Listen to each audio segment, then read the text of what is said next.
Hey guys, welcome back. This is game 10 of the World Championship match between Carlsen and Caruana. So in this game, Caruana had the white pieces. He goes for e4, so he's definitely looking for a fight. Carlsen responds again with the Sicilian defense. So we have the same moves played as in game 8. Carlsen here, after knight f6, knight c3, he goes for the Sveshnikov. So this was all played in game 8. Knight d5 here from Caruana, knight takes, e takes, knight back to b8, a4, bishop to e7, bishop e2, both sides castle. All this has been played in game 8, knight d7. So Carlsen thought he had prepared for this opening, but here Caruana played b4, which clearly took Carlsen by surprise. He took more than 10 minutes before replying with the move a6. So knight back to a3 and a5. So this is Carlsen's idea. If white goes b5, then after b6, the queenside play for white is now non-existent. There is no chance to create a pass pawn as everything is locked down. So after a5, we have b takes a5, rook takes a5, knight to c4, rook back, bishop e3, and f5. Now Carlsen starts his kingside expansion. a5 from Caruana, preparing to land a piece on b6. Carlsen continues on f4, bishop to b6, queen e8. So here one idea is to play bishop c7 just to pressure d6. But Caruana plays rook to a3, a very interesting move, just to cover this third rank, since black's plans involve expanding on the king side. So rook to a3 gives more protection to white's king. Carlsen plays queen to g6, we have bishop c7, e4 from Carlsen. King h1 just stepping out of this pin. So here black would love to play the move knight to e5 to support his attack with f3, but playing this loses immediately to knight takes. Then here d6. If bishop g5, then d7, white wins a piece. So if bishop to d8, then queen d5 check. If king h8, then a6 here. This is crushing, taking advantage of the pin. So here, if after queen d5, if bishop here to e6, then simply queen takes b7. And if queen to e6, then white goes bishop c4. So black is pretty much forced to take on d5. And here bishop takes d5 comes with check. So after king h8, bishop takes e4. White is up a pawn and he has a fantastic position. There's just so much pressure on b7, and white might be contemplating moves like rook to d1, rook to c3 just to recapture on c7 with the rook. So this would be very nice for white if Carlsen were to play knight to e5. But here Magnus comes up with a very interesting and brilliant idea. He plays the move b5, just trying to dislodge this knight from the control of the e5 square. So what happens if this is taken en passant? Then here rook takes. Black is going to play f3, and if that is taken, then here the knight enters on e5 and black's pieces come to life. Now this bishop scope is also opened up. So here bishop g2, queen h6 from black, threatening moves like knight to g4 now. Also ideas like bishop coming to f4, and black's position is starting to become quite promising. Of course, this is still very complicated. White has some counterplay of his own with this b-pawn, potentially moves like this. But here, this looks quite promising for black. So after the move b5, so here Caruana understood the danger of accepting the pawn. So he played knight to b6 in this position. Knight takes, bishop takes, and then queen to g5. So instead of queen to g5, other alternatives to consider are the move bishop to d7, just protecting this hanging pawn on b5. So black could also play here b4. This is a very interesting move. If rook b3, then bishop to f6, preparing to meet this capture with bishop to c3. If rook to a4, defending a5, then here bishop d7. If rook a3, then black goes bishop to e5. So you can see that for the cost of a pawn, black managed to activate his bishops. Now f3 is going to be a threat. Also queen to h6. So b4 is a very interesting way to play the position. But here queen g5 for Magnus.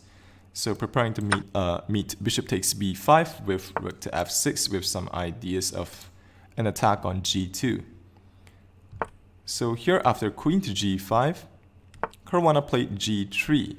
So hoping that black would play f3 to close down the king side.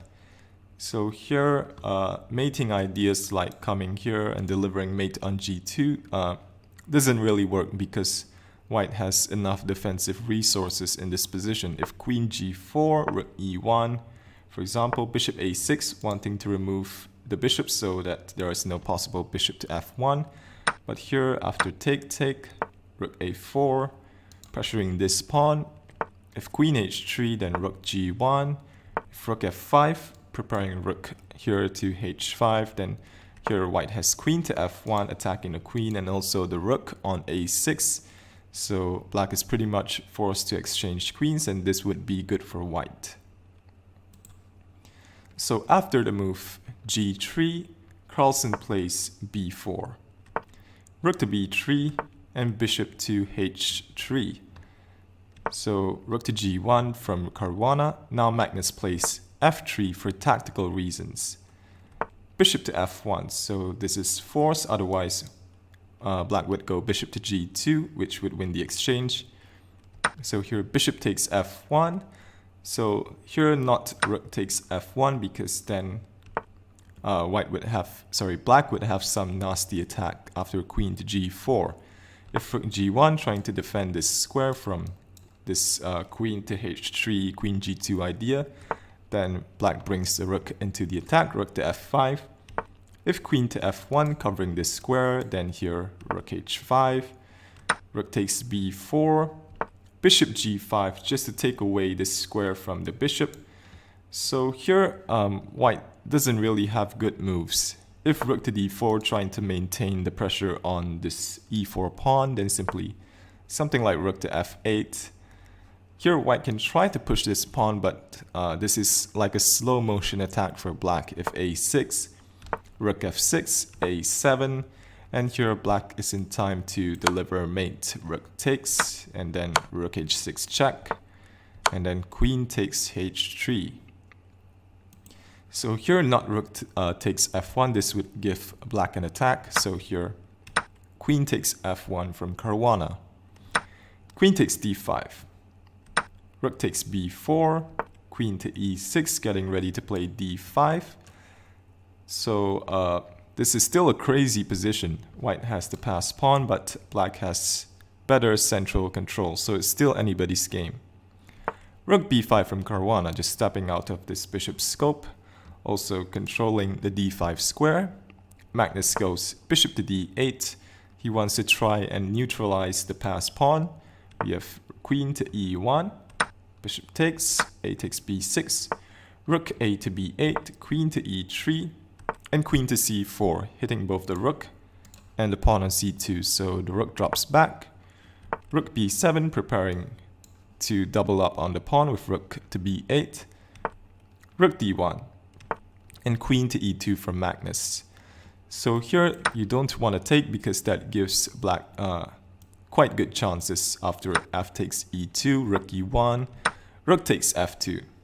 So here if king to g1, then rook b to f7.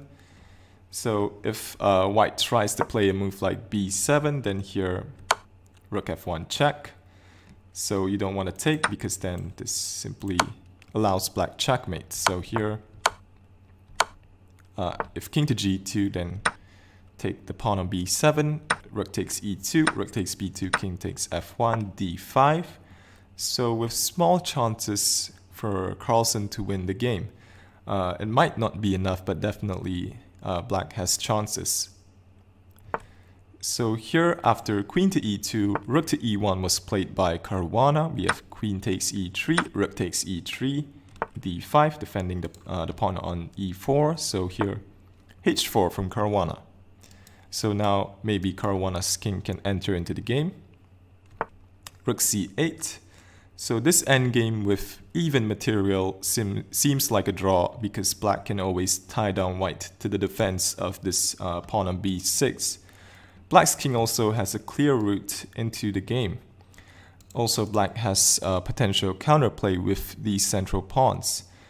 But white in some cases has to move c4 just to break up and liquidate these central pawns. So here rook to a3 was played. King to f7, king h2, king e6, g4, just giving the king an access square on g3, rook c6, rook a6, king to e5, king g3, h6, and h5. So not easy for black to make more progress in this position. Carlsen tries king to d4. If he tries d4, then here rook to b5, and then rook to b4 attacking this pawn.